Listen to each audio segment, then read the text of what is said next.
जी अस्सलाम वालेकुम। कैफेट आज के लेक्चर का आगाज़ करते हैं। Lecture number 10। आज के लेक्चर में चैप्टर 3 के नेक्स्ट कंसेप्ट को हमने डिस्कस करना है, प्लस उसके साथ हमारा टेस्ट 1 हुआ था। ठीक है, टेस्ट 1 डिस्कस करेंगे आज हम, और उसके बाद हमारा चैप्टर 3 लर्निंग ऑब्जेक्टिव 2, जो लर्निंग ऑब्जेक्टिव 2 है नेक्स्ट, वो रिलेट करता है प्रोसीजर से। प्रीवियस लेक्चर में हमने स्टडी किया था एविडेंस के बारे में कि सफिशिएंट एप्रोप्रिएट एविडेंस क्या होता है, वो कंप्लीट हो गया था हमारा कंसेप्ट। उसमें रेलिवेंट एविडेंस वाले सारे पॉइंट हमने डिस्कस कर लिए थे। ठीक है, रिलायबिलिटी वाले ज़्यादा अहम थे, लेकिन वो निस्बतन इजी कंसेप्ट है। जो रेलिवेंस वाला कंसेप्ट है वो निस्बतन कम अहम है, लेकिन थोड़ा सा ट्रिकी है। उसमें कुछ पॉइंट थे, तो उसको भी क्विकली आज रिवाइज कर लेंगे, फिर उसके बाद आगे चलेंगे। सबसे पहले टेस्ट, आप लोगों के सामने टेस्ट होना चाहिए हार्ड फॉर्म में या सॉफ्ट फॉर्म में। ठीक है, आप लोगों के ग्रुप में शेयर कर दिया गया। ऑनलाइन वाले स्टूडेंट्स के लिए LMS के ऊपर अवेलेबल है टेस्ट 1 भी और इसका सॉल्यूशन भी।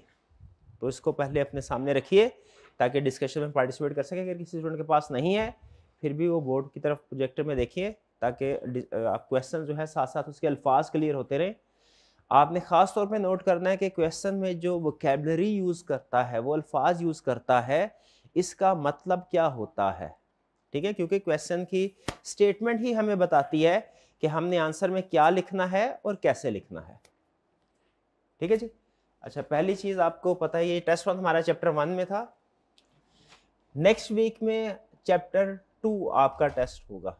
ठीक है, नेक्स्ट वीक में जो सिलेबस होगा वो ध्यान में रखिए, कौन सा होगा, चैप्टर 2। हाँ जी, पहले क्या कह रहा है, सारे क्वेश्चन आपने करने हैं, ब्लैक पेन के साथ करना है, ये आपको क्लियर है ही।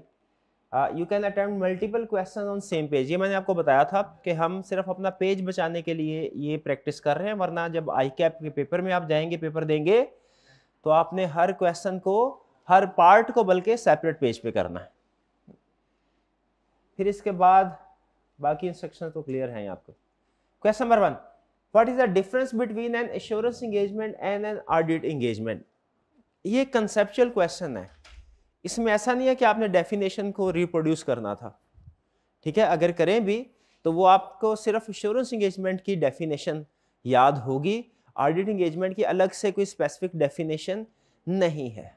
ठीक है, हाँ, रीजनेबल एश्योरेंस की डेफिनेशन आप लिख सकते हैं, क्योंकि वो ऑडिट की एक एग्जांपल, हालांकि रीजनेबल एश्योरेंस और ऑडिट एंगेजमेंट में थोड़ा सा डिफरेंस है, लेकिन फिर भी इसमें कुछ स्टूडेंट तो ऐसे होंगे जिन्होंने एश्योरेंस एंगेजमेंट की डेफिनेशन लिखी होगी और उसके साथ ऑडिट एंगेजमेंट में रीजनेबल एश्योरेंस की डेफिनेशन लिखी होगी, हम उसको भी करेक्ट मानेंगे। लेकिन इन्होंने कुछ ज़्यादा लिख दिया, क्योंकि 2 नंबर्स के साथ ये जो कुछ लेंथी डेफिनेशंस हैं, सफिशेंट, मोर देन सफिशेंट है, लेकिन अगर लिख दिया उसको हम करेक्ट मानेंगे।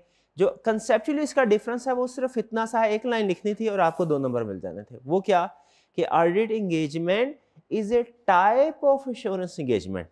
एक ये बताना, एश्योरेंस एंगेजमेंट की 2 टाइप्स है ना, तो पहली बात 2 बातें लिखनी थी आपने, सिर्फ 2 कंसेप्ट इसमें बताने थे। पहला कंसेप्ट क्या, audit engagement is a type of assurance engagement, और दूसरी चीज क्या, इन विच रीजनेबल एश्योरेंस इज प्रोवाइडेड, यानी ऑडिट में क्या प्रोवाइड किया जाता है, सिर्फ इतनी बात बतानी। ठीक है, तो इसके 2 नंबर है। अगर मैं आपसे पूछूं कि एश्योरेंस एंगेजमेंट और रिव्यू एंगेजमेंट में क्या फर्क है, तो बताइए, फिर क्या बताएंगे। Assurance engagement is a type of, sorry, ये limited assurance is a type of assurance engagement in which, ये review engagement is a type of assurance engagement. Review engagement is a type of assurance engagement in which limited assurance is provided. ठीक है, ये difference होगा। और अगर मैं आपसे पूछूं ऑडिट एंगेजमेंट और रिव्यू एंगेजमेंट में क्या फर्क है, तो क्या बताएंगे। Audit engagement is a type of assurance engagement in which reasonable assurance is provided.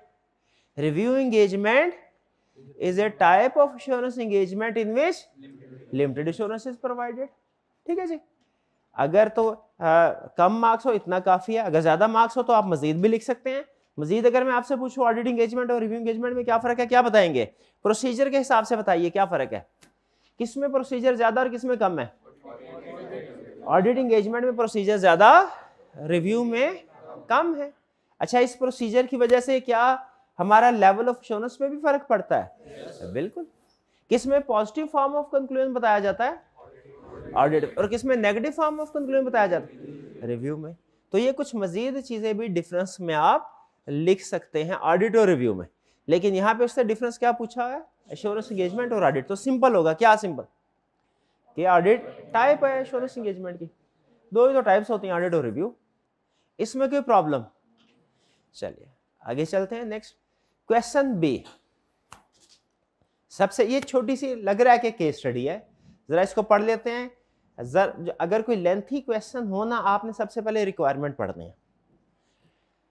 Required lengthy से मुराद अगर 3 सेंटेंस का भी क्वेश्चन हो तो आप पहले, और रिक्वायरमेंट अलग से उसने लिखी हुई है, तो आप पहले क्या करेंगे? रिक्वायरमेंट पढ़ेंगे। Required discuss reason why an external assurance engagement might still be beneficial for ABC limited despite the involvement of directors.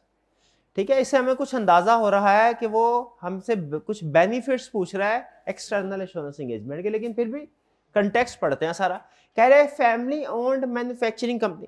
भाई फैमिली ओन्ड को अंडरलाइन कर लें या अलग से लिख लीजिए। फैमिली ओन्ड बिजनेस का मतलब क्या होता है? कि जो कि एक लिमिटेड फैमिली के मेंबर्स हैं, 3-4 लोग होंगे, वही बिजनेस को, वही कंपनी को कंट्रोल कर रहे हैं।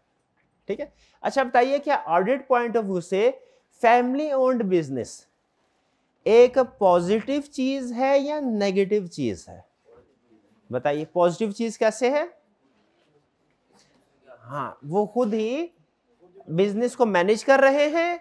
इसका मतलब ये हुआ कि कम से कम वो खुद के साथ तो फ्रॉड नहीं करेंगे। जब ओनर खुद ही बिजनेस को मैनेज कर रहे होते हैं तो वो खुद के साथ तो फ्रॉड नहीं कर। लेकिन याद रखें ये चीज नेगेटिव भी है। वो इसलिए कि अगर फैमिली ओन्ड बिजनेस में एक ही फैमिली के 3-4 लोग हैं, वो अगर फाइनेंशियल स्टेटमेंट्स में फ्रॉड करना चाहे तो कोई आउटसाइड पार्टी ऐसी नहीं होगी जो उनको रोके। एक ही फैमिली के लोग हैं ना, वो अगर मिलके साजबाज करना चाहे, अच्छा किसके साथ फ्रॉड करेंगे मिलके? क्या एक दूसरे के साथ? नहीं नहीं, किसके साथ? टैक्स वालों के साथ, गवर्नमेंट के साथ, इन्वेस्टर्स के साथ। ओवरस्टेटेड प्रॉफिट शो करवा के शेयर की प्राइस बढ़ाएंगे और हो सकता है हाई प्राइस पे शेयर इशू करते हैं। ठीक है, तो फैमिली ओन्ड बिजनेस पॉजिटिव चीज भी है कि बिजनेस में इनका कंट्रोल ज्यादा है, और वही नेगेटिव है कि वो इस कंट्रोल को मिसयूज भी कर सकते हैं। ठीक है, लेकिन बहरहाल इस क्वेश्चन में उसने उसके पॉजिटिव नेगेटिव के बारे में नहीं पूछा, ये तो मैं खुद ही कमेंट्री कर रहा हूं। कह रहा है manufacturing company ABC limited prepares its own financial statement. ठीक है, अपनी फाइनेंशियल स्टेटमेंट खुद प्रिपेयर करती है, कंपनीज ने खुद ही करनी होती है, रिस्पॉन्सिबिलिटीज है ना, इसमें तो कोई नई बात नहीं है। The board of directors are also the primary share holder. कह रहा है जो बोर्ड ऑफ डायरेक्टर्स है वो शेयर होल्डर भी है, यानी खुद ही ओनर भी है और बिजनेस में इन्वॉल्व भी है। ठीक है, ड्यूरिंग ए डिस्कशन द कैसा हो सकता है? शेयर होल्डर्स खुद ही डायरेक्टर्स हों? बिल्कुल ऐसा हो सकता है।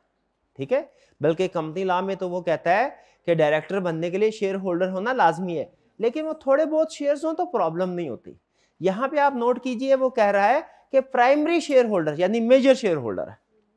अच्छा जरा यहां पे भी बता दीजिए, एक और कंसेप्ट बिल्ड कर लेते हैं। क्या शेयर होल्डर्स अगर डायरेक्टर्स हों और वो मेजॉरिटी शेयर होल्डर्स, यानी जो डायरेक्टर्स हैं मेजर शेयर 60-70-80% शेयर्स उन्हीं के पास है, ये पॉजिटिव चीज है ऑडिट में या नेगेटिव चीज है? नेगेटिव कैसे है? शाबाश, हाँ वो फ्रॉड भी कर सकते हैं, फाइनेंशियल स्टेटमेंट्स को ओवरस्टेट कर सकते हैं, शेयर की प्राइस बढ़ेगी। शेयर की प्राइस बढ़ेगी तो बेनिफिशियरी सबसे बड़े वो खुद हैं, क्योंकि वो खुद शेयर होल्डर हैं। बैठे बिठाए अमीर हो जाएंगे। बैठे बिठाए कैसे अमीर हो जाएंगे? उनके पास शेयर्स है, 1 लाख शेयर है, जिसके पास अगर प्रॉफिट को ओवरस्टेट किया, स्टॉक एक्सचेंज में प्राइस डबल हो गई, बैठे बिठाए वो डबल अमीर हो जाएंगे। तो ये भी नेगेटिव चीज होगी। क्या? अगर डायरेक्टर्स मेजॉरिटी शेयर होल्डर है। लेकिन यहाँ पे इस पॉइंट ऑफ व्यू से यहाँ पे सिर्फ सिंपल क्वेश्चन है उसका बेनिफिट, ये तो मैं आपको एडवांस कंसेप्ट बिल्ड कर रहा हूँ। During a discussion, CEO argues that an external audit is unnecessary because the directors are closely involved in day-to-day operation and financial decision. वो कहता है ऑडिट की जरूरत नहीं है, क्योंकि डायरेक्टर्स जो हैं वो ही शेयर होल्डर्स भी हैं मेजॉरिटी, और वो खुद डे टू डे ऑपरेशन में भी इन्वॉल्व हैं। बताइए आपके ख्याल में जरूरत है या नहीं? क्यों जरूरत है? देखिए एक रीजन कंफ्लिक्ट ऑफ इंटरेस्ट तो होता ही ऑडिट करवाने की, लेकिन क्या ऑडिट करवाने का सिर्फ यही एक बेनिफिट है कि कंफ्लिक्ट ऑफ इंटरेस्ट रिमूव हो जाता है, या कुछ और बेनिफिट्स भी हैं? क्या बेनिफिट्स हैं और बताइए, शाबाश, रिकॉल कीजिए। क्रेडिबिलिटी फाइनेंशियल स्टेटमेंट्स की इनहेंस होती है, किसी भी पर्सन के पास ऑडिटेड फाइनेंशियल स्टेटमेंट्स जाएंगी वो ज्यादा रिलाई करेगा, और कंट्रोल्स में प्रॉब्लम्स जो है वो सामने आ जाती हैं समटाइम्स, सारी नहीं आती, समटाइम्स, क्योंकि उसका प्राइमरी फोकस ऑडिटर का इंटरनल कंट्रोल नहीं फाइनेंशियल स्टेटमेंट है।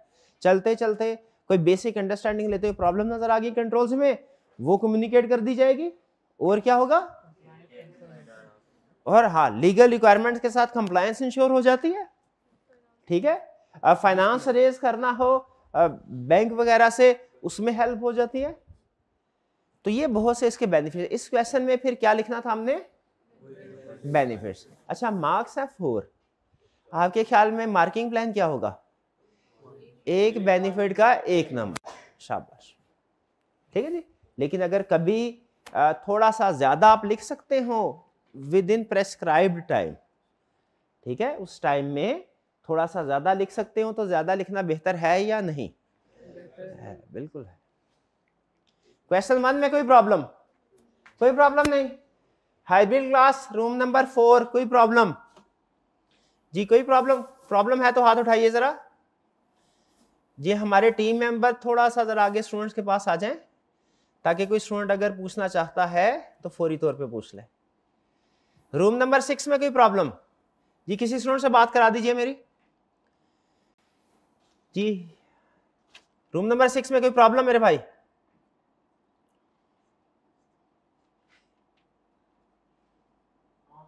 जी, रूम नंबर 4 में कोई प्रॉब्लम?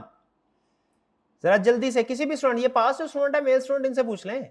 मैं सिर्फ ये देखना चाहता हूं हमारा कनेक्शन बिल्ड है कि नहीं।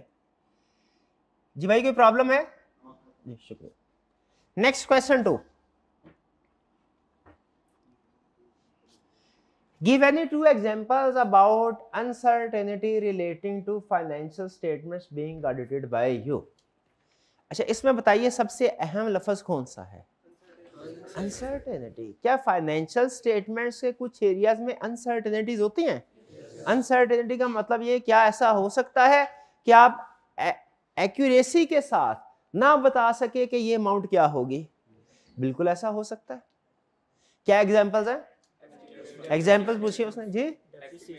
एस्टीमेट्स, स्पेसिफिक एग्जांपल दीजिए। Depreciation, provision for bad debts, बिल्कुल ठीक है। और क्या एग्जांपल है? टाइम एंड कॉस्ट एग्जांपल नहीं है। टाइम एंड कॉस्ट की वजह से तो वो एब्सोल्यूट एश्योरेंस हम प्रोवाइड नहीं करते। मैं पूछ रहा हूँ वो फाइनेंशियल स्टेटमेंट के एरियाज जिनमें अनसर्टेनिटी होती है, क्या है? लॉ सूट्स वगैरह, बिल्कुल, लीगल केसेस, इंपेयरमेंट, बेहतरीन। और एग्जांपल बताइए, शाबाश, सोचिए। और काउंटिंग में आपने पढ़ी होंगी, provision for future operations, dismantling cost, हाँ ठीक है, प्रोविजन फॉर डिसमेंटलिंग कॉस्ट, बिल्कुल ठीक है, प्रोविजन फॉर बैड डेट। ये सारी एग्जांपल, उसने कितनी एग्जांपल पूछी है? 2 एग्जांपल सिर्फ। मार्किंग स्कीम क्या होगी? एक एग्जांपल है ना। अमूमी तौर पे आई क्या, अगर ये क्वेश्चन पूछेगा ना तो एक एग्जांपल का आधा नंबर रखेगा, लेकिन चूंकि टेस्ट 1 है तो इसमें कुछ बेसिक कंसेप्ट है, थोड़ा सा मार्किंग स्कीम हमने इसमें लीनियर रखी है। अच्छा, ये बताइए आपको ये क्यों आइडेंटिफाई करवा रहा है? आपसे उसने क्यों पूछा कि फाइनेंशियल स्टेटमेंट्स के किन एरियाज में अनसर्टेनिटी है? एज ऑडिटर आपके लिए इनमें क्या प्रॉब्लम है? इन एरियाज में जिनमें अनसर्टेनिटी है इनको भी हमने ऑडिट करना है, ऐसा ही है। जिन एरियाज में अनसर्टेनिटी नहीं है उसमें भी ऑडिट करना है। आपको क्यों वो डिफरेंशिएट करवा रहा है कि कुछ एरियाज में अनसर्टेनिटी होती है, कुछ में नहीं होती? क्यों करवा रहा है? हाँ जी, क्योंकि जिनमें अनसर्टेनिटी ज्यादा है, रिस्क ज्यादा है, हमने अपना प्रोफेशनल स्केप्टिसिज्म जो पढ़ा था हमने उसको हाई रखना है, ज्यादा ध्यान से और एक्सटेंसिव ज्यादा प्रोसीजर परफॉर्म करने हैं इन एरियाज में। किन एरियाज में ज्यादा प्रोसीजर परफॉर्म करने हैं? ज्यादा अलर्ट रहना है किन एरियाज में? जहां पे अनसर्टेनिटी हो। इनमें मिस स्टेटमेंट ज्यादा, अनसर्टेनिटी भी कह सकते हैं, बाजुकात मिलते जुलते 1-2 अल्फाज और यूज होते हैं, जजमेंट्स, एस्टिमेट्स, ठीक है, वो इंटर कनेक्टेड वर्ड्स है। ए में कोई problem?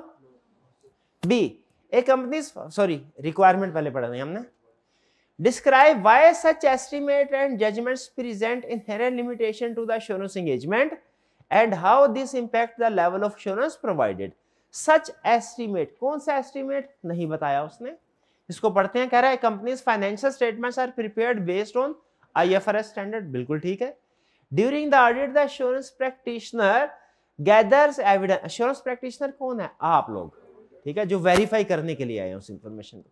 gathers evidence regarding the accuracy and completeness of certain key estimates and judgments made by management. कह रहा है उसने कुछ एविडेंस कलेक्ट किया है किसके बारे में? एस्टिमेट्स और जजमेंट्स के बारे में. अच्छा, पहले ऊपर उसने आपको आइडेंटिफाई करवाना सिखाया है, अब नीचे वो कह रहा है कि अगर वेरीफाई करते हुए आपने एविडेंस ऑब्टेन किया तो बताइए ये क्यों एक इनहेरेंट लिमिटेशन है एश्योरेंस एंगेजमेंट की, एस्टिमेट्स और जजमेंट्स. क्या प्रॉब्लम है जिसकी वजह से हम इसे इनहेरेंट लिमिटेशन में इंक्लूड करते हैं ना? क्या इनहेरेंट लिमिटेशन ऑफ ऑडिट याद है आपको? उनमें एस्टिमेट्स, जजमेंट्स, अनसर्टेनिटी थी. अब वो क्या पूछ रहा है, क्यों एक इनहेरेंट लिमिटेशन है? ये बताइए क्यों है भैया, क्यों? एस्टिमेट्स इनहेरेंट लिमिटेशंस है ये हमें पता है, वो ये पूछ ही नहीं रहा. क्या पूछ रहा है? बताइए ये क्यों इनहेरेंट लिमिटेशन है. Why such estimate and judgments present inherent limitation to the assurance engagement. High risk है, अनसर्टेनिटी, डिफिकल्ट टू वेरीफाई. ठीक है, डिफिकल्ट टू वेरीफाई ये. And how this impact the level of assurance provided. ठीक है, हाँ, इसकी वजह से चूंकि हम परफेक्ट एक्यूरेसी के साथ कैलकुलेशन या वेरिफिकेशन नहीं कर सकते, तो ये रीजनेबल एश्योरेंस प्रोवाइड करते हैं. इन रीजन की वजह से हम रीजनेबल एश्योरेंस प्रोवाइड करते हैं, एब्सोल्यूट एश्योरेंस प्रोवाइड नहीं करते. डन जी, टू क्लियर? कोई प्रॉब्लम है इसमें? 3. What is meant by reasonable assurance? 4 marks के साथ. अगेन मार्क्स थोड़े से ज्यादा हैं, ठीक है, लेकिन कंसेप्ट क्या है रीजनेबल एश्योरेंस का? कौन बताएगा? जरा हाथ उठाइए. कितने स्टूडेंट्स को? शाबाश. कितने स्टूडेंट्स को रीजनेबल एश्योरेंस की डेफिनेशन याद है? हाथ उठाइए. हाइब्रिड क्लास में भी नहीं याद? क्या मतलब सारा कुछ भूला है ऑडिट? ये 5-7 स्टूडेंट्स फिजिकल क्लास में हैं, हाइब्रिड क्लास में 2-3 स्टूडेंट्स हैं. ये क्या मतलब? ये क्या है reasonable assurance? It is high but not absolute level of assurance expressed in positive form of conclusion. अच्छा बताइए, क्या वो कंक्लूजन की वर्डिंग भी लिखनी है? शाबाश, बिल्कुल लिखनी है. मार्क्स ज्यादा है ना. क्या एग्जांपल भी लिखनी है कि रीजनेबल एश्योरेंस किस टाइप ऑफ एंगेजमेंट में दी जाती है? किस टाइप ऑफ एंगेजमेंट में? ऑडिट में.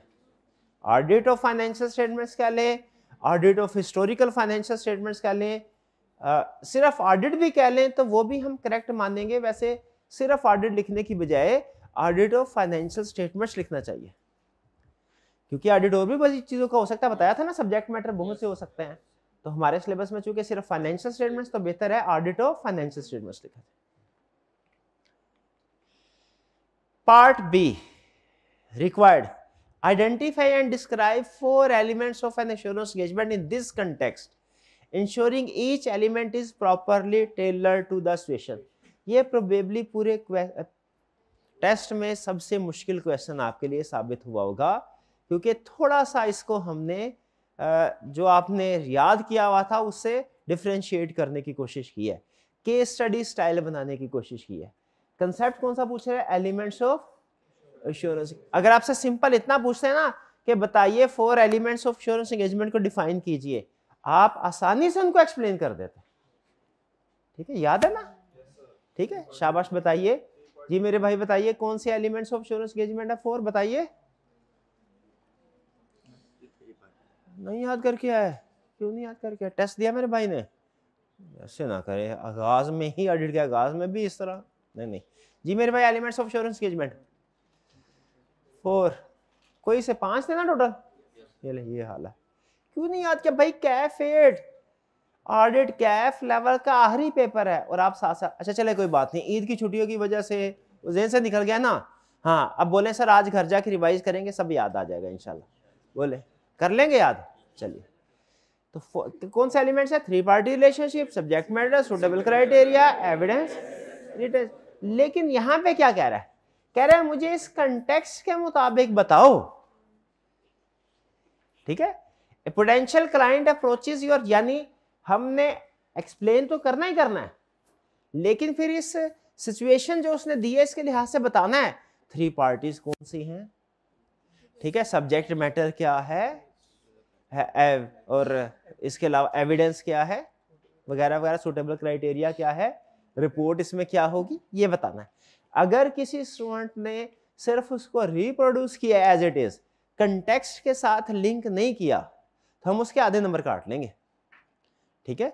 और अगर किसी स्टूडेंट ने इसे कंटेक्स्ट के साथ लिंक कर दिया है तो फिर उसको पूरे नंबर मिल जाएंगे, ठीक है ना। अच्छा, अब इसमें कंटेक्स्ट के साथ क्या कह रहे हैं, पोटेंशियल क्लाइंट, पोटेंशियल क्लाइंट कौन सा है, जो हमारा क्लाइंट अभी बना नहीं है, अनकरीब बनने वाला है, प्रोस्पेक्टिव क्लाइंट भी बोलते हैं इसको। Potential client approaches your firm requesting N assurance engagement for their compliance with environmental regulation. कुछ कंपनीज के ऊपर ना एनवायरमेंटल रेगुलेशंस भी अप्लाई होती है, रेगुलेटर्स ने बोला होता है कि भैया आपकी फैक्ट्री से इतना धुआं निकलना चाहिए, इससे ज्यादा नहीं निकलना चाहिए, वो कैलकुलेट करते हैं, ठीक है। और फिर चूंकि वो रेगुलेटर जो इस तरह की रेगुलेशंस इंपोज करता है, वो खुद आके मुमूमी तौर पे तो चेक नहीं ना कर सकता, सम टाइम उनके इंस्पेक्टर होते हैं, जैसे फूड अथॉरिटी वाले फॉर एग्जांपल चेकिंग करते हैं, लेकिन अक्सर रेगुलेटर ये कहते हैं कि लीगल रिक्वायरमेंट हमारी आपने पूरी करनी है और ये किसी सीए फर्म से आपने रिपोर्ट लेनी है, एश्योरेंस रिपोर्ट, जो चेकिंग करके बताए कि क्या आप इन रिक्वायरमेंट्स को पूरा कर रहे हैं कि नहीं कर रहे। जैसे ये लीगल रिक्वायरमेंट है ना कि फाइनेंशियल स्टेटमेंट शेयर होल्डर्स को इशू करने से पहले ऑडिट करवाएं, उस तरह ये भी बाज़ औक़ात लीगल रिक्वायरमेंट होती है रेगुलेटर की तरफ से कि आपकी फैक्ट्री में एनवायरमेंटल से रिलेटेड ये रेगुलेशंस होने चाहिए, ठीक है। सम टाइम वो कहते हैं कि आप ये जो हमारी रिक्वायरमेंट है इनको पूरा कर रहे हैं कि नहीं, ये किसी एक्सटर्नल ऑडिटर से रिपोर्ट बनवा के ऑडिट करवा के हमें भिजवाए। सम टाइम ये कहते हैं, सम टाइम नहीं कहते, ठीक है। तो बाज़ औक़ात आपने देखा होगा, शायद आपने बिजनेस मैनेजमेंट वगैरह में पढ़ा हो, safety health and environmental regulations होती हैं ताकि एम्प्लॉयज़ जिस एनवायरनमेंट में काम कर रहे हैं वो सिक्योर्ड हो, सेफ्टी हो, उनको नुकसान ना हो, इस तरह की रिक्वायरमेंट्स। तो वो कह रहा है लगभग इसी तरह की रिक्वायरमेंट्स है एनवायरमेंटल रेगुलेशन। और क्लाइंट आपके पास आया, कहने लगा भैया ये रिक्वायरमेंट्स को चेक कर दो कि हम पूरा कर रहे हैं कि नहीं कर रहे। अच्छा, अब क्लाइंट को तो पता होगा कि हम पूरा कर रहे हैं कि नहीं कर रहे, तो हमसे फिर वो क्यों कह रहा है ऑडिटर से कि इसको चेक करके रिपोर्ट दो। गैस करे क्यों, वो रेगुलेटर को उसने रिपोर्ट देने, ठीक है। This report is to be submitted to regulator, उसने बता दिया the management has prepared a report based on local environmental standard. Management ने एक रिपोर्ट प्रिपेयर की। अच्छा, ये रिपोर्ट ऑडिट रिपोर्ट नहीं है, ये रिपोर्ट उन्होंने अपनी समझ लीजिए स्टेटमेंट्स बनाई है कि ये रिक्वायरमेंट्स थी और इनको हमने इस तरीके से पूरा किया। फर्क हमारे नॉर्मल ऑडिट के साथ इसका फर्क क्या है, सिर्फ एक फर्क है, क्या, नॉर्मल ऑडिट में हम फाइनेंशियल स्टेटमेंट्स की चेकिंग करते हैं और वो फाइनेंशियल स्टेटमेंट शेयर होल्डर के पास जाती हैं। इस स्पेसिफिक एंगेजमेंट में हम फाइनेंशियल स्टेटमेंट की वेरिफिकेशन नहीं कर रहे, हम किस चीज की वेरिफिकेशन कर रहे हैं, कंप्लायंस विद लीगल रिक्वायरमेंट्स। वो लीगल रिक्वायरमेंट्स कुछ भी हो सकती हैं, इस केस में एनवायरमेंटल है, और हमने फिर उसके बाद रिपोर्ट किसको देनी है, रेगुलेटर्स को। रेगुलेटर उसमें देख लेगा, अगर चीजें ठीक हुई वो कहेगा ओके, नहीं ठीक तो वो फिर उसके खिलाफ एक्शन लेगा, कंपनी के खिलाफ। तो इसमें बताइए अब थ्री पार्टी रिलेशनशिप, सबसे पहले बताइए क्या थ्री पार्टी रिलेशनशिप है, इसमें क्या है three party relationship. Three party में क्या था, सबसे पहले प्रैक्टिशनर कौन है, हमारी फर्म, रिस्पॉन्सिबल पार्टी कौन है, क्लाइंट से मुराद कौन सा, कंपनी की मैनेजमेंट, और यूजर कौन है, इंटरनेट यूजर, वो रेगुलेटर है। थ्री पार्टी रिलेशनशिप हो गया। सब्जेक्ट मैटर इसमें क्या है जिसको हमने वेरीफाई करना है, वो कंप्लायंस रिपोर्ट, ऑडिट रिपोर्ट नहीं, वो कंप्लायंस रिपोर्ट जो मैनेजमेंट ने प्रिपेयर की है, जिसमें मैनेजमेंट ये कह रही होगी कि हमने ये रिक्वायरमेंट है, इनको इस तरीके से पूरा कर लिया, ठीक है। Three party relation, subject matter. Suitable criteria क्या होगा,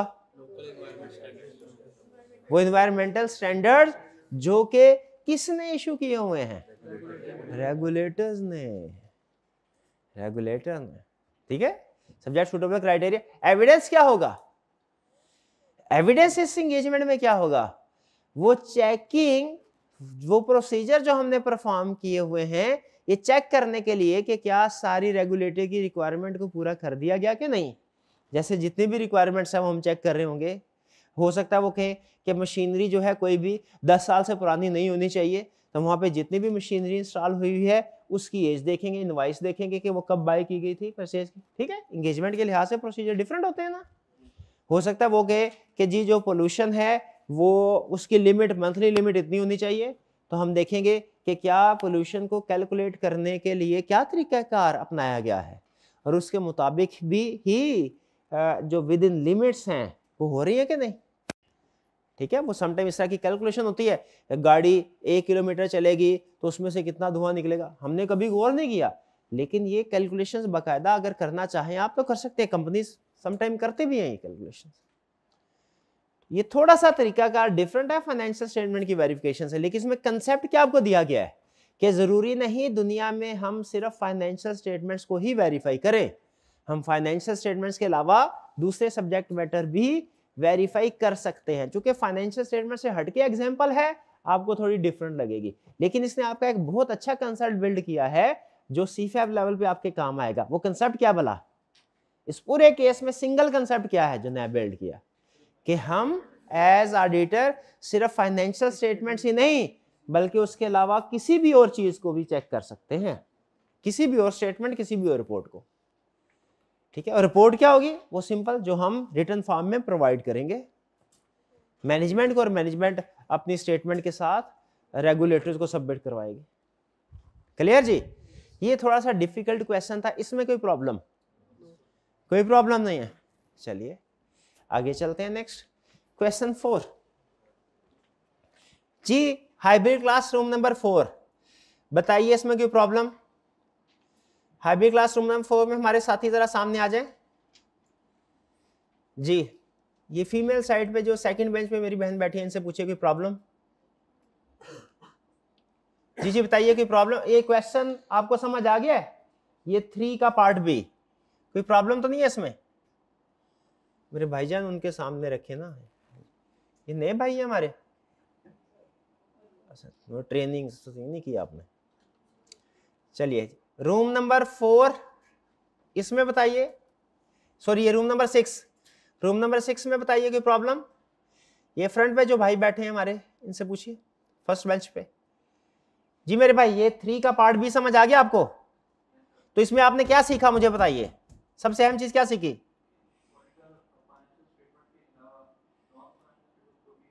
शाबाश, ऑडिटर फाइनेंशियल स्टेटमेंट्स के अलावा नॉन फाइनेंशियल स्टेटमेंट्स को भी ऑडिट कर सकता है, वेरीफाई कर सकता है। बेहतरीन। क्वेश्चन 4, पहले रिक्वायरमेंट पढ़ेंगे। जब रिक्वायरमेंट अलग से लिखी हो तो क्या करना है? पहले required explain the difference between limited and reasonable assurance including how they impact the conclusion of the assurance engagement. वैसे तो रिक्वायरमेंट से ही मुझे अंदाजा हो गया पूछ क्या रहा है, लिखना क्या है, लेकिन फिर भी बेहतर है कंटेक्स्ट को पढ़ लिया जाए। कह रहा है your audit firm has been approached to perform a review engagement for a small private company. Review engagement के लिए भाई हम तो सिर्फ ऑडिट करते हैं, हम एज प्रैक्टिशनर सिर्फ ऑडिट नहीं करते, रिव्यू एंगेजमेंट भी परफॉर्म करते हैं। Okay, the company CFO is unfamiliar with the level of assurance and asked for clarification. CFO को नहीं पता ये लेवल ऑफ एश्योरेंस लिमिटेड क्या है, रीजनेबल क्या है। कह रहा भैया इनमें डिफरेंस बताओ और बताओ ये कैसे कंक्लूजन। ये अभी शायद आपको याद हो, हम क्वेश्चन नंबर 1 में गालमन डिस्कस कर चुके हैं, क्या फर्क है लिमिटेड इंश्योरेंस में, रीजनेबल इंश्योरेंस। ऐसा ही है, डिस्कस करने की जरूरत तो नहीं है, पक्की बात है। तो बताइए क्या फर्क है लिमिटेड इंश्योरेंस और रीजनेबल इंश्योरेंस में, बताइए शाबाश। सबसे पहले डेफिनेशन बता दें, क्योंकि डेफिनेशन भी पार्ट ऑफ अच्छा डिफरेंस में मैंने शायद पहले आपको बताया था, ध्यान में रखिएगा। आपके जहन में डिफरेंस आता है, पेज के दरमियान में लाइन लगानी है, लेफ्ट साइड पे लिमिटेड इंश्योरेंस, राइट साइड पे रीजनेबल इंश्योरेंस लिखना है और उसको पॉइंट बाय पॉइंट आपने यस नो करते जाना है। डिफरेंस ये भी होता है, लेकिन जो कंसेप्ट आपने बुक में इस तरीके से नहीं ना पढ़े कंपैरेटिव फॉर्म में, जो कंपैरिजन करके पढ़ा वो उसी तरह लिखेंगे, लेकिन जो इस तरह नहीं लिखे उसमें सिर्फ डेफिनेशन भी लिख दें तो ठीक है, definition is a part of difference. इसको नोट कर लीजिए कि डेफिनेशन भी पार्ट ऑफ डिफरेंस है। जब कभी कोई किसी कंसेप्ट को डिफरेंशिएट करने का पूछे, आप उसकी डेफिनेशन लिख दें, वो भी डिफरेंस है।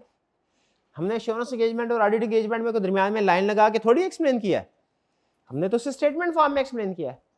तो क्या डिफरेंस स्टेटमेंट फॉर्म में एक्सप्लेन हो सकता है? यस, हो सकता है। तो क्या होगा बताइए, डिफरेंस क्या? Reasonable assurance is high but not absolute level of assurance. Limited assurance क्या है? Moderate level of assurance. फिर कह रहा है how the impact of conclusion. अगर आप कंप्लीट डेफिनेशन लिख देंगे ना एश्योरेंस एंगेजमेंट की और लिमिटेड एश्योरेंस की, तो इसमें how the impact conclusion automatically cover हो जाता है। कहां कवर होता है भला? पॉजिटिव नेगेटिव में। ये चीज क्लियर? चलिए आगे चलते हैं। नेक्स्ट क्वेश्चन 4 भी हो गया हमारा। 5 you are discussing the concept of, अच्छा नहीं सॉरी, पहले requirement. Discuss whether or not CFO is correct. अब रिक्वायरमेंट पढ़ के ना आपको समझ नहीं आएगी कि किस कंसेप्ट की, किस स्टेटमेंट की बात कर रहा है। तो वो कैसे पता चलेगा आपको?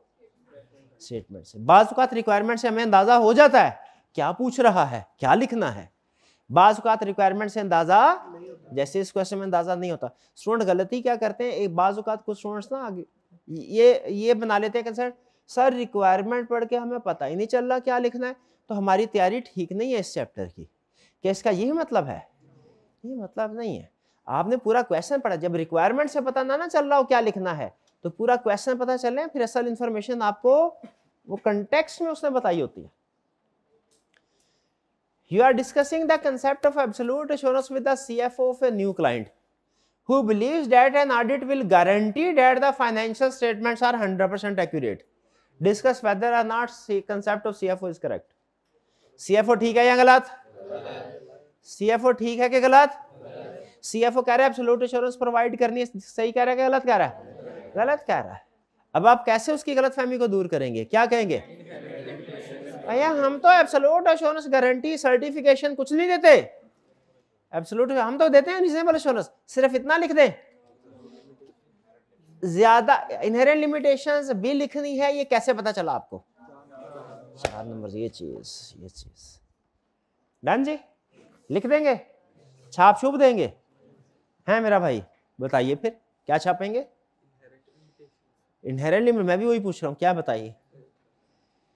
नेचर ऑफ फाइनेंशियल स्टेटमेंट्स और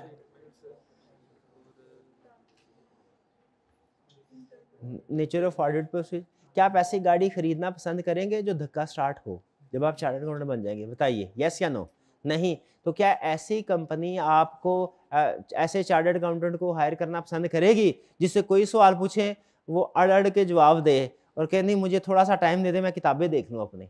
नहीं, वो फौरी प्रैक्टिस में क्या करना होता है, फौरी डिसीजंस करने होते हैं, फौरी आपको कंसेप्ट्स को एक्सप्लेन करना होता है। तो कोशिश करें कंसेप्ट्स को बार बार रिवाइज करें मेरे भाई, ठीक है? ये ईद की छुट्टियों की वजह से आपको बेनिफिट दे रहा हूँ, आपने कोशिश करनी है बाकी पूरे सेशन में ऐसा ना हो, जो कंसेप्ट एक दफा याद कर लिया उसको रिवाइज कर। कितने स्टूडेंट्स ने ईद के दिनों में रिवीजन किया? शाबाश, ये 2-3 स्टूडेंट्स हैं, मर्जी आपकी। चलें कोई बात नहीं, कोई बात नहीं। हाँ जी 6। तो अब आपने इन 1-2 दिनों में कोशिश करनी है 1-2 दिनों के अंदर अंदर चैप्टर 1 अपना रिवाइज कर लेना, चैप्टर 2 भी, क्योंकि नेक्स्ट वीक में आपका जो टेस्ट होगा चैप्टर 2 का। क्वेश्चन 6 भाई 5 में कोई प्रॉब्लम तो नहीं है? 6 LMN Limited a large public company has a strong internal control system। Internal control system आपको पता है क्या होता है? मेरा कंसेप्ट बताइए सही है कि गलत? मेरा कंसेप्ट क्या है? फाइनेंशियल स्टेटमेंट्स और इंटरनल कंट्रोल सिस्टम एक ही चीज के 2 नाम हैं, गलत है? क्या फर्क है? इंटरकनेक्टेड है। इंटरनल कंट्रोल प्रोसेस है, फाइनेंशियल स्टेटमेंट्स उसका आउटपुट है, ठीक है? जैसे आपको एग्जांपल दी थी, क्लासिक एग्जांपल, शेफ किचन में जो कुछ कर रहा है वो इंटरनल कंट्रोल है, और जो किचन से वो डिश बन के बाहर आ रही है वो क्या है? फाइनेंशियल स्टेटमेंट्स, ठीक है जी?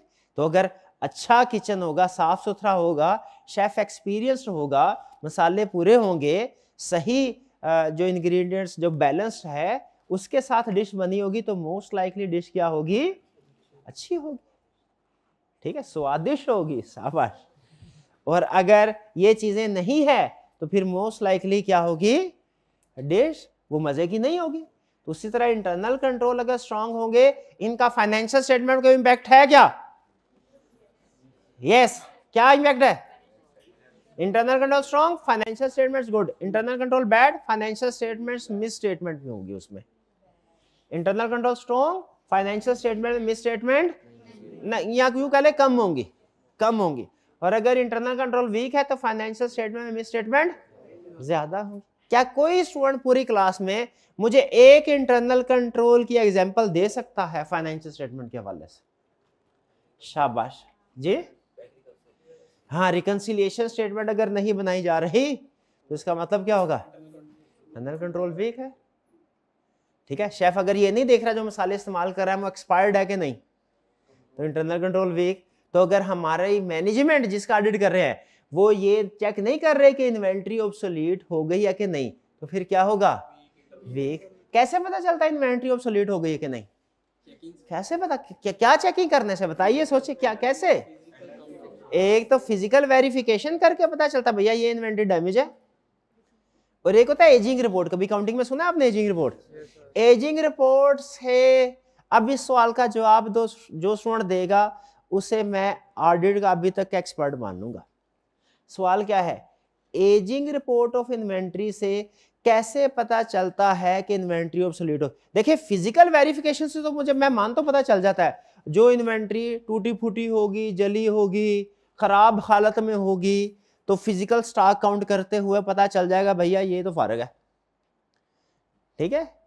एजिंग रिपोर्ट से कैसे पता चलेगा, कौन बताएगा, हाथ उठाइए, शाबाश शाबाश। हाइब्रिड क्लास में देखते हैं कितने स्टूडेंट्स को पता है, हाइब्रिड क्लास में बताइए कौन बताएगा ये सवाल का जवाब, शाबाश जी। मेरे भाई आइए, हमारे जो टीम मेंबर है सामने रूम नंबर 6 में, रूम नंबर 6 में टीम आज थोड़ा स्लो है, 4 वाले भाई एक्टिव हैं, भाग के आए, शाबाश शाबाश, गुड जी। जी मेरे भाई कैसे पता चलेगा,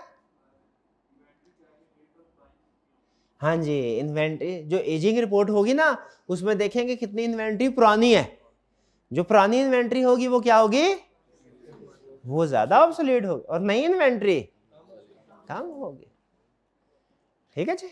अच्छा आप मुझे बता सकते हैं, देखें क्वेश्चन बाज़ औक़ात हम डिस्कस कर रहे होंगे, कंसेप्ट डिस्कस कर रहे होंगे, वही जो लेक्चर प्लान है, लेकिन चूंकि कंसेप्ट से कंसेप्ट जुड़ा होता है तो बाज़ औक़ात एडवांस कंसेप्ट भी आपको बता दिया करूंगा, प्रॉब्लम तो नहीं है इसमें।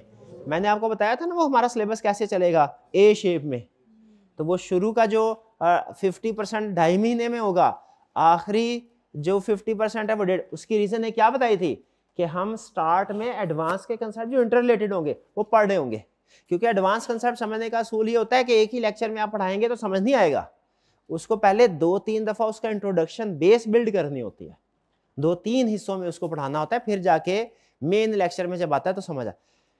तो सवाल मेरा ये है कि आपने प्रैक्टिकल नॉलेज को सामने रखना है अपने डेली ऑडिट के, नहीं डेली रूटीन के, रियल लाइफ को। और मुझे बताइए वो कौन कौन से बिजनेसेस हैं जिनमें अमूमी तौर पे स्टॉक या इन्वेंट्री ऑब्सोलीट होने का रिस्क दूसरे बिजनेस की निस्बत ज्यादा है, शाबाश बताते जाए, जो अच्छी एग्जांपल बताएगा उसको शाबाश मिलेगी।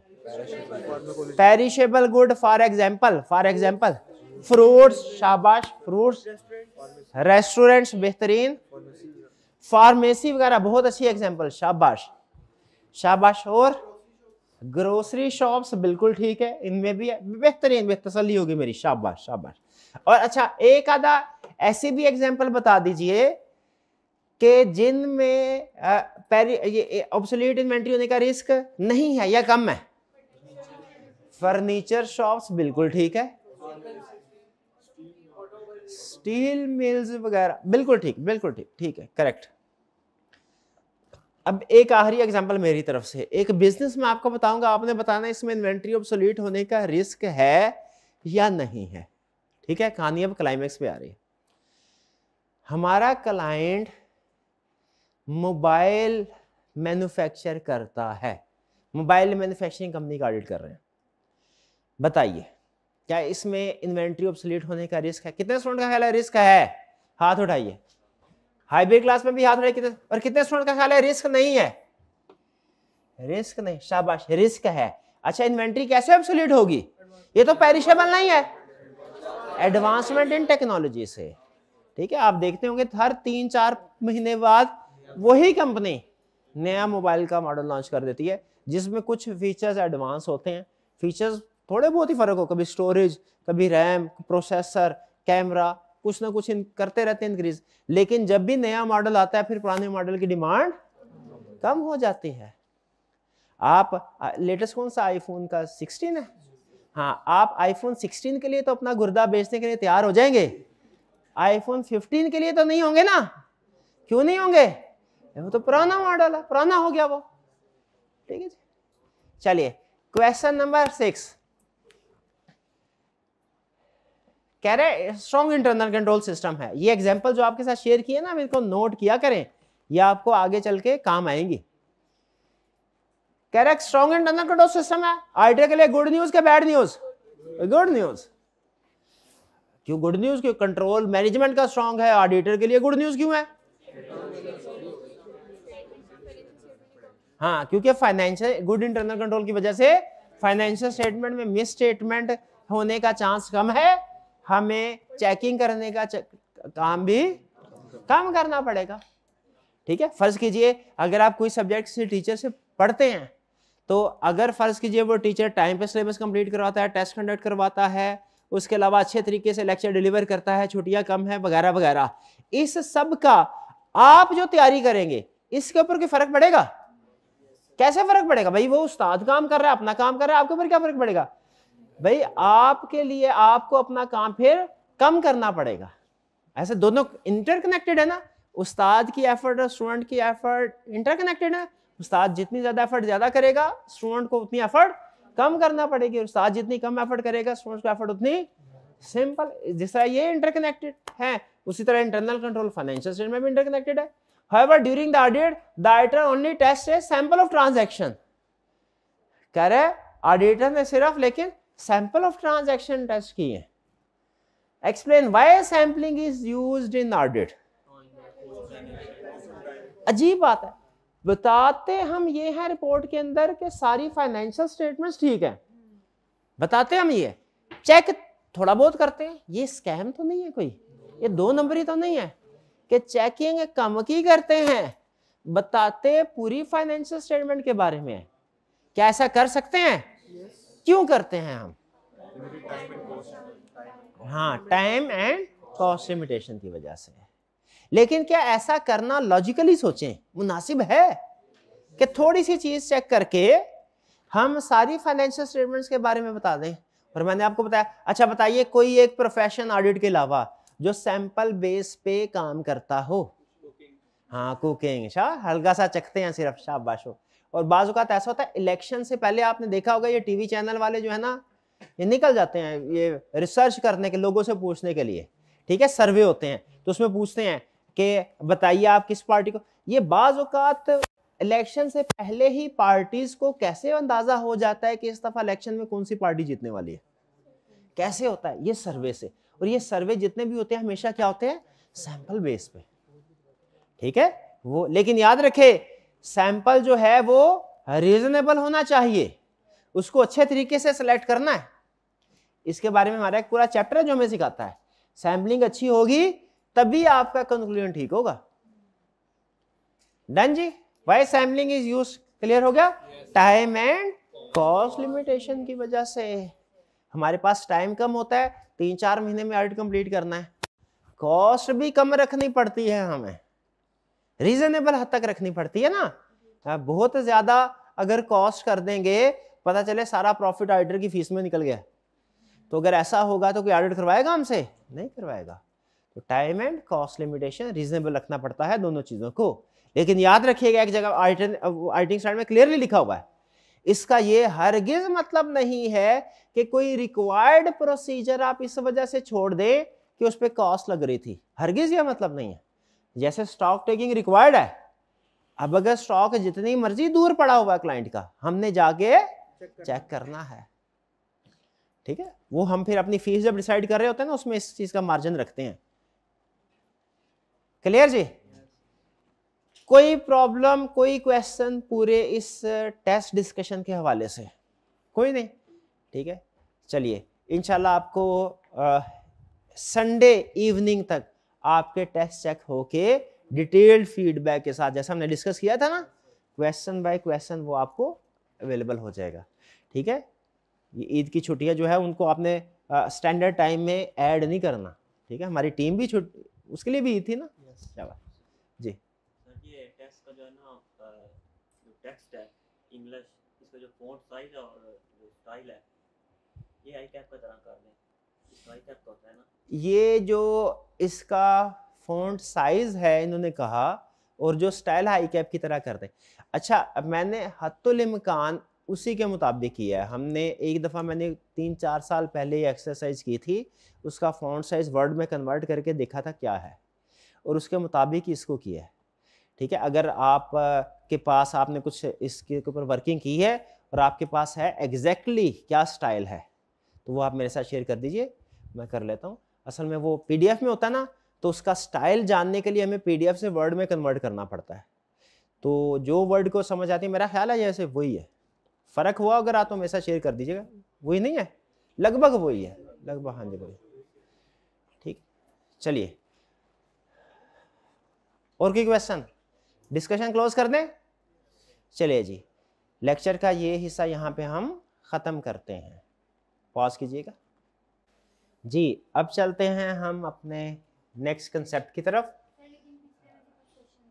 पिछले में से कुछ क्वेश्चंस हैं, कोई बात नहीं, पहले पिछले वाले क्वेश्चन को क्लियर करते हैं, फिर आगे चलते हैं। शाबाश, पूछिए क्या क्वेश्चन? ये रेलिवेंस और रिलायबिलिटी वाले। देखा भाई ने पहले ही आपके सामने पेज इसलिए रखा हुआ है ताकि पहले रेलिवेंस और रिलायबिलिटी को की क्विक रिवीजन कर ले, फिर उसके बाद इसके क्वेश्चन को प्रैक्टिस करते हैं। आज का अगर प्लान थोड़ा सा चेंज हो गया तो कोई बात नहीं, वो जो नया कंसेप्ट है हमारा वो कल पढ़ लेंगे, नया लर्निंग ऑब्जेक्टिव।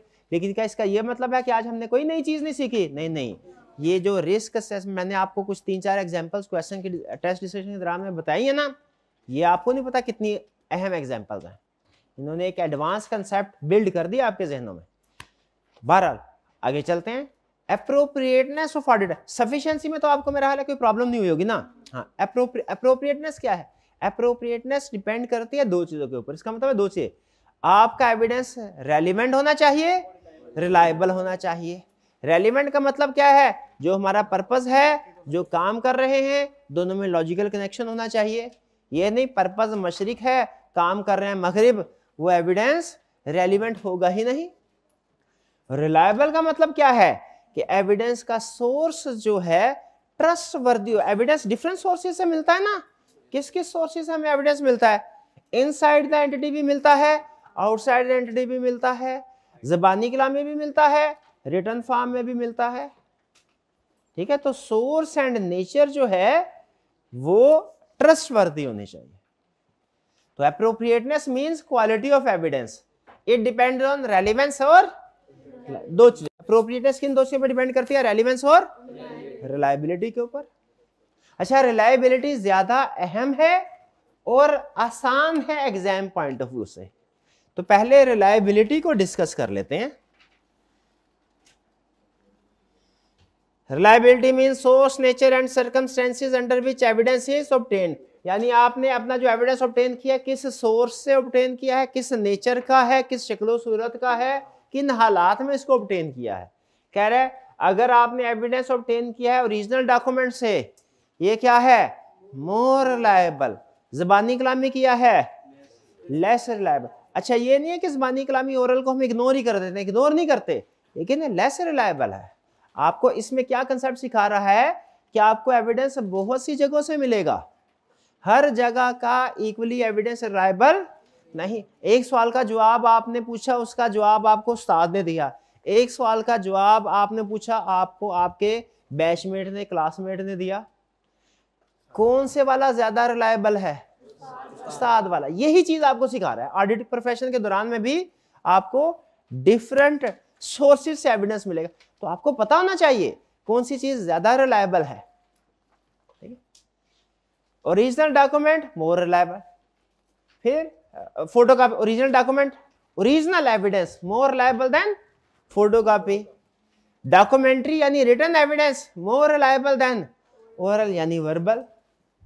एक्सटर्नल एविडेंस, अच्छा ये बड़ा इंटरेस्टिंग कंसेप्ट है कि जो आपको कंपनी, हालांकि देखिए कंपनी के पास तो फर्स्ट हैंड नॉलेज होगा, अमूमी तौर पे इंफॉर्मेशन होगी, लेकिन हम कह रहे हैं जो कंपनी ने हमें इंफॉर्मेशन दी है वो बाहर वालों की निस्बत लेस रिलायबल है। क्यों? आउटसाइडर को क्यों मोर रिलायबल कर रहा है स्टैंडर्ड? क्योंकि कहाँ वो इंडिपेंडेंट है, उसका कोई इंटरेस्ट नहीं है झूठ बोलने में, मैनेजमेंट का इंटरेस्ट है झूठ बोलने में। फिर इंटरनल एविडेंस, अगर इंटरनल कंट्रोल स्ट्रांग है तो इंटरनल एविडेंस भी रिलायबल हो सकता है। ठीक है, ऊपर उसने बोला एक्सटर्नल ज्यादा रिलायबल है, नीचे समझ लीजिए उसी से कनेक्टेड अगली बात कर रहा है, इंटरनल भी रिलायबल हो सकता है किसी हद तक मॉडरेटली। कब? इंटरनल कंट्रोल स्ट्रांग हो। डायरेक्ट वर्सेस इनडायरेक्ट, इसका क्या मतलब क्या है? जो एविडेंस विदाउट, डायरेक्ट एविडेंस हम किसको बोलते हैं भला? डायरेक्ट। ये रिटर्न नहीं कह रहा, डायरेक्ट कह रहा है, जो विदाउट इन्वॉल्वमेंट ऑफ क्लाइंट हमें मिले। विदाउट वो क्या है? डायरेक्ट। और इनडायरेक्ट कौन सा है? जो वाया क्लाइंट हमें मिले, क्लाइंट के जरिए से। हमने थर्ड पार्टी को कंफर्मेशन लेटर भेजा, पहली ऑप्शन उसने मैनेजमेंट को भेजा कंफर्मेशन लेटर, मैनेजमेंट ने हमें दे दिया। ये ज्यादा रिलायबल है कि जो डायरेक्टली हमारे पास आया? क्यों ये ज्यादा रिलायबल है? मैनेजमेंट के जरिए वाला लेस रिलायबल क्यों है? मैनेजमेंट उसमें फॉर्जरी कर सकती है, उन डॉक्यूमेंट्स के अंदर मैनेजमेंट क्या कर सकती है? फॉर्जरी कर सकती है।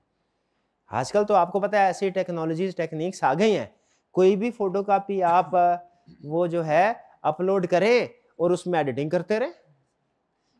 ठीक है, एडिटिंग कर सकते हैं ना, इमेज में एडिटिंग हो सकती है कि नहीं हो सकती? कितने स्टूडेंट्स को एडिटिंग करनी आती है? कोई भी इमेज दिया जाए, जैसे अगर कोई सर्टिफिकेट आपको दिया जाए आपके दोस्त के नाम का है, आपके दोस्त का नाम को हटा के अपना नाम आपने लिखना है, क्लास में कितने स्टूडेंट ऐसा कर सकते हैं?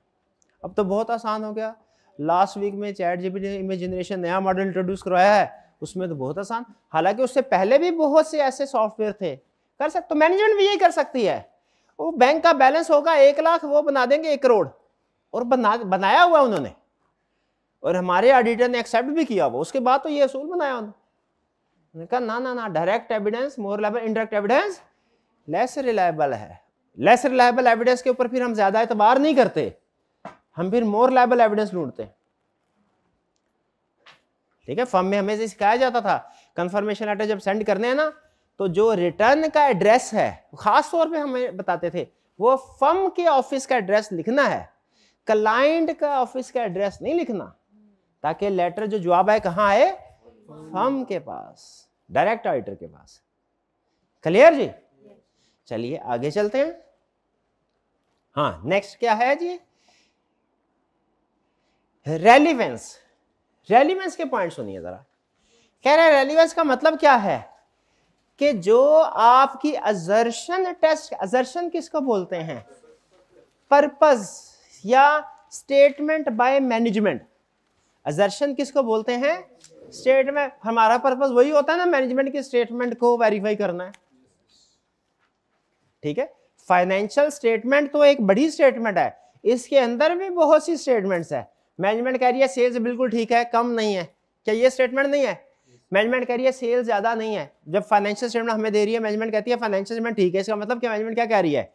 सेल्स ना कम है ना ज्यादा, परचेजेस ना कम है ना ज्यादा, एक्सपेंसेस ना कम है ना, एसेट्स ना कम है ना ज्यादा, लायबिलिटीज ना कम है। मैनेजमेंट फाइनेंशियल स्टेटमेंट में यही तो कह रही होती है, यही इंप्लाइडली यही स्टेटमेंट दे रही होती है। तो इन चीजों को चेक, ये असर्शंस कहलाती हैं। कहता है आप जिस असर्शन को चेक कर रहे हैं, अब वो असर्शन और आपका प्रोसीजर दोनों में लॉजिकल कनेक्शन होना चाहिए। सबसे अहम एग्जांपल रेलिवेंस में कहता है क्या मैनेजमेंट, हमने जब चेकिंग करनी है फाइनेंशियल स्टेटमेंट की, तो क्या सिर्फ एक चीज ओवर स्टेटमेंट चेक करनी है या सिर्फ अंडर स्टेटमेंट चेक करनी है? दोनों चेक करनी है।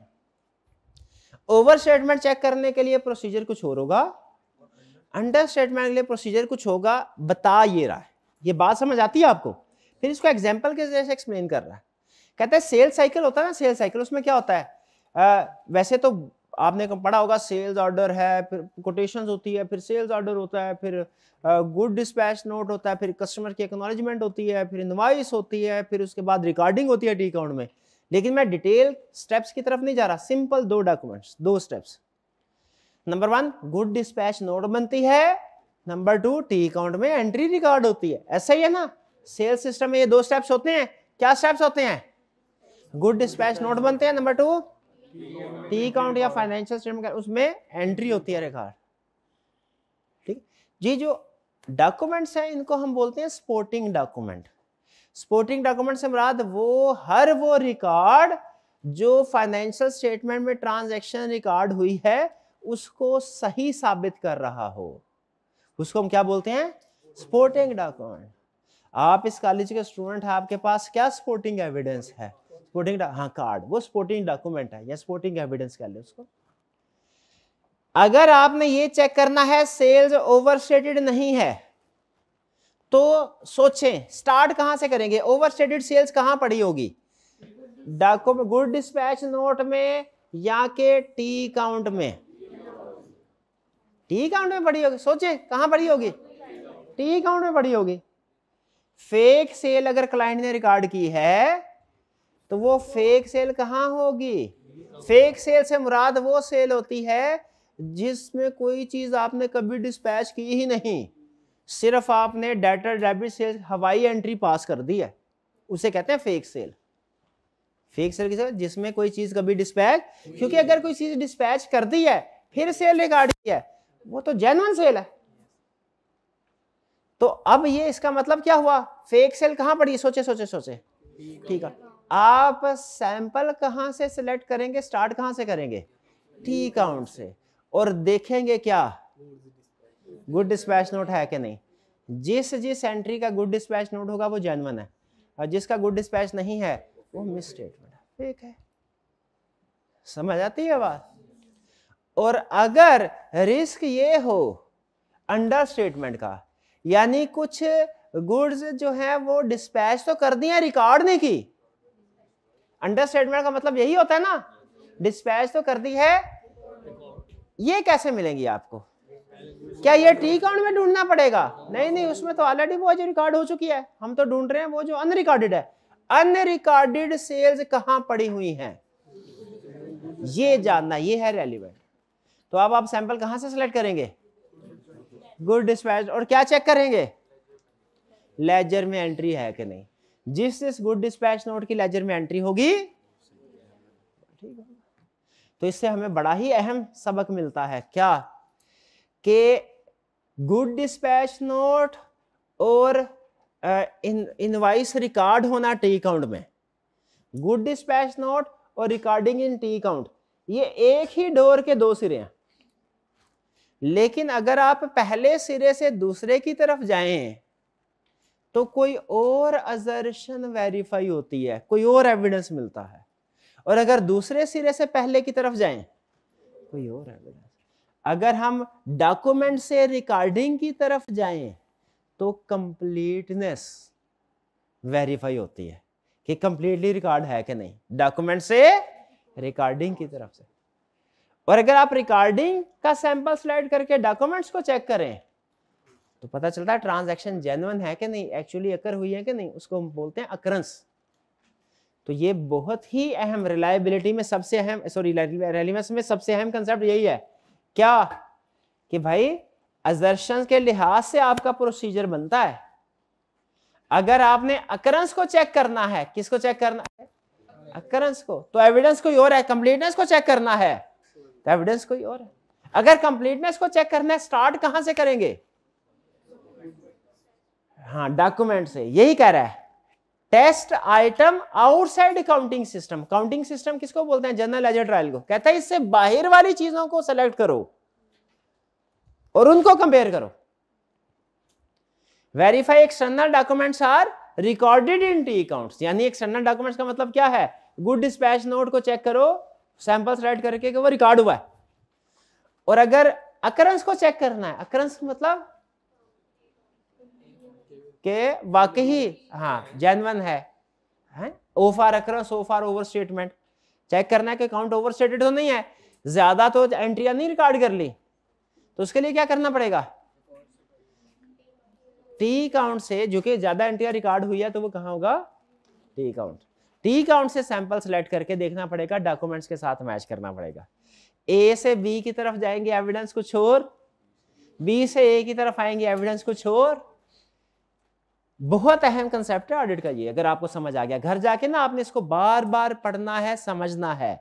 ये अकरेंस और कंप्लीटनेस, ये आपका through out the audit 4-5 chapters में कंसेप्ट टेस्ट होगा, बहुत अहम है, करेंगे इसको। सबसे बड़ा रेलिवेंस का यही है कंसेप्ट। फिर इसके बाद क्या है next, relevant assertion for different, कह रहे ये तो आपने पता चला लिया, हर असर्शन के लिए प्रोसीजर डिफरेंट है, अकरेंस को चेक करना है प्रोसीजर कुछ और है, कंप्लीटनेस को चेक करना है प्रोसीजर कुछ और है। अब अगली बात क्या कर रहा है कि ये भी तकरीबन वही मिलती जुलती बात है कि हर असर्शन के लिए डिफरेंट असर्शन डिफरेंट प्रोसीजर। क्या ऐसा है कि एक ही प्रोसीजर से सारी असर्शन वेरीफाई हो जाएंगी? नहीं नहीं नहीं, असर्शन डिफरेंट होगी, प्रोसीजर भी डिफरेंट होगा। क्या सिखा रहा है इसमें, assertion a procedure may provide evidence which is relevant for one assertion but not for other।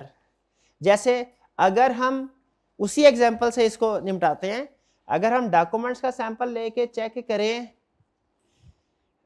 T count में रिकॉर्डिंग हुई है कि नहीं, कौन सी assertion चेक हो रही है, कंप्लीटनेस। ये प्रोसीजर कंप्लीटनेस के लिए तो रेलिवेंट है, अकरेंस के लिए नहीं। और अगर हम टी काउंट से सैंपल सेलेक्ट करके देखें डॉक्यूमेंट्स हैं या नहीं, कौन सी असर्शन वेरीफाई हो रही है, अकरेंस। ये प्रोसीजर अकरेंस की असर्शन के लिए तो रेलिवेंट है जो अभी बोला है, कंप्लीटनेस के लिए नहीं। और भी एग्जांपल, क्या और भी एग्जांपल है इस कंसेप्ट की? बिल्कुल एग्जांपल है।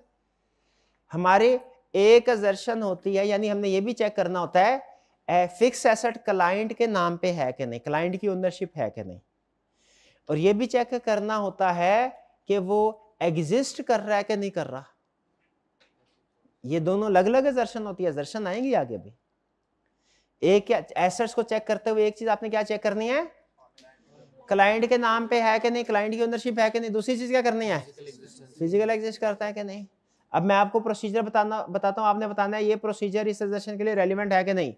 मैंने एग्जिस्टेंस को चेक करने के लिए, किस असर्शन को चेक करने के लिए, एग्जिस्टेंस को चेक करने के लिए मैंने देखा टाइटल डॉक्यूमेंट्स वो क्लाइंट के नाम पे था, एसेट रजिस्टर्ड। मैंने गाड़ी की एग्जिस्टेंस चेक करनी थी, मैंने गाड़ी की रजिस्ट्रेशन बुक चेक कर ली, वो क्लाइंट के नाम पे थी। क्या ये असर्शन और प्रोसीजर में लॉजिकल कनेक्शन है? नहीं। क्यों भला? क्योंकि ये वाला प्रोसीजर जो रजिस्ट्रेशन बुक चेक करने वाला है, ये ओनरशिप चेक करने के लिए तो रेलिवेंट है, एग्जिस्टेंस चेक करने के लिए रेलिवेंट नहीं। एग्जिस्टेंस के लिए कौन सा प्रोसीजर रेलिवेंट? Physical inspection. शाबाश।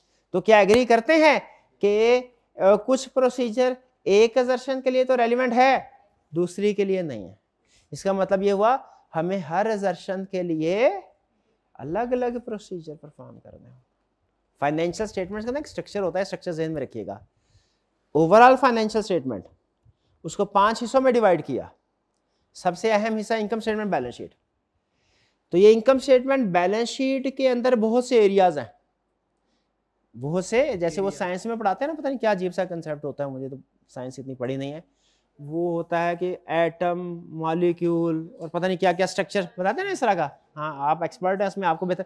उसी तरह फाइनेंशियल स्टेटमेंट्स में भी इसी तरह, ऊपर फाइनेंशियल स्टेटमेंट, उसके बाद उसको ब्रेक किया 5 हिस्सों में, फिर हर हिस्सा जैसे इनकम स्टेटमेंट है उसको ब्रेक किया डिफरेंट एरियाज में, और फिर हर एरिया जैसे सेल्स है उसको ब्रेक किया डिफरेंट असर्शंस में, और फिर हर असर्शंस को वेरीफाई करने के लिए क्या किया, प्रोसीजर पर।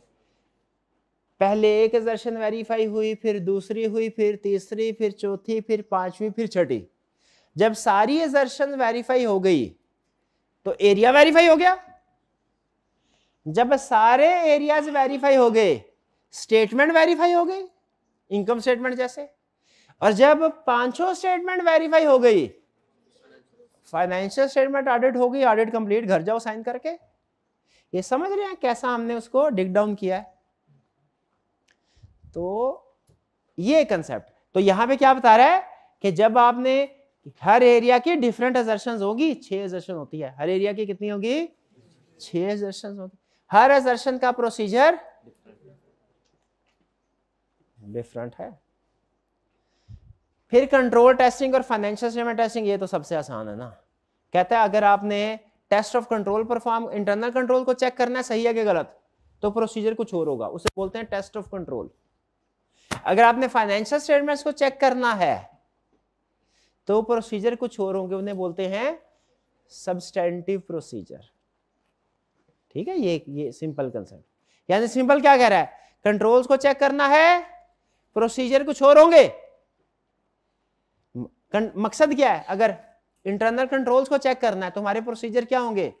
डिफरेंट, उनको नाम देते हैं टेस्ट ऑफ कंट्रोल। और अगर फाइनेंशियल स्टेटमेंट्स को चेक करना है तो प्रोसीजर डिफरेंट होंगे, उनको क्या बोलते हैं? Substantive procedure.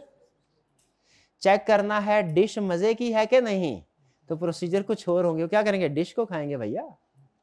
और अगर चेक करना है इंटरनल कंट्रोल सिस्टम सही है कि नहीं, फिर क्या करेंगे? टेबल पे बैठ के डिश को खाएंगे क्या? फिर रेलिवेंट प्रोसीजर ये नहीं, हाँ शाबाश, फिर रेलिवेंट प्रोसीजर क्या है? किचन में जाएंगे। ठीक है, और वहां पे क्या करेंगे? वो मिर्च मसाला पड़ा होगा उसको टेस्ट करेंगे, उसको खाएंगे? नहीं, उसको नहीं खाएंगे, अब वो रेलिवेंट वो नहीं है, अब रेलिवेंट प्रोसीजर कुछ और होंगे। तो समझ रहे हैं, इंटरनल कंट्रोल, फोर्थ पॉइंट क्या है? इंटरनल कंट्रोल को टेस्ट करना है, प्रोसीजर कुछ और होगा। फिफ्थ पॉइंट क्या है? फाइनेंशियल स्टेटमेंट को टेस्ट करना है तो प्रोसीजर कुछ और होगा। इंटरनल कंट्रोल को टेस्ट करने वाले प्रोसीजर का क्या नाम है? Test of control. Financial statement को चेक करने वाले प्रोसीजर का नाम सब्सटेंटिव। ये चीज क्लियर जी? चलिए, अब ये टाइम तो हमारा अब नहीं रहा, केस स्टडी इंशाल्लाह जो है वो फिर कल डिस्कस करते हैं। ठीक है, कोई क्वेश्चन पूछना चाहते हो तो पूछ लें। हर एरिया की सेशन लिमिट होती है, यानी कि नंबर ऑफ सेशन असर्शन हम पढ़ेंगे, 6 असर्शन है इसी चैप्टर में आके। हर शायद अगला लर्निंग ऑब्जेक्टिव यही है, तीसरा असर्शन। तीसरा लर्निंग ऑब्जेक्टिव देखिए क्या है? क्या? हाँ, ये असर्शंस आएंगी उसमें। क्लियर जी? और कोई क्वेश्चन? ये जहन में रखना है, हर एरिया की कितनी असर्शन है? 6। और स्ट्रक्चर जहन में, ऊपर पूरी फाइनेंशियल स्टेटमेंट, उसके 5 हिस्से, हर स्टेटमेंट के आगे बहुत से एरियाज, हर एरिया के 6 असर्शंस। हमने असर्शन लेवल पे काम करते हैं कि फाइनेंशियल स्टेटमेंट लेवल पे? असर्शन लेवल पे, स्टेप बाय स्टेप। पहले असर्शन चेक की, फिर एरिया चेक हुआ, फिर स्टेटमेंट सिंगल हुई, फिर उसके बाद कंप्लीट फाइनेंशियल स्टेटमेंट चेक हुई, फिर ऑडिट कंप्लीट हुआ। अगर असूल सुन लें, अगर पूरे फाइनेंशियल स्टेटमेंट में एक एरिया की एक असर्शन भी वेरीफाई ना की, रह गई, एक एरिया की एक, तो आपका ऑडिट रह गया। समझे क्या हुआ? Audit complete. हम सफिशिएंट एप्रोप्रिएट एविडेंस ऑब्टेन नहीं किया। अगर किसी एक एरिया की एक असर्शन भी रह गई ना, तो हमने सफिशिएंट एप्रोप्रिएट एविडेंस ऑब्टेन नहीं किया। हमें हर एरिया की हर असर्शन पे एविडेंस ऑब्टेन करना होता है, प्रोसीजर परफॉर्म करने होते हैं। डन जी? चलिए, आज का लेक्चर यहाँ पे खत्म करते हैं हम। अल्लाह हाफिज।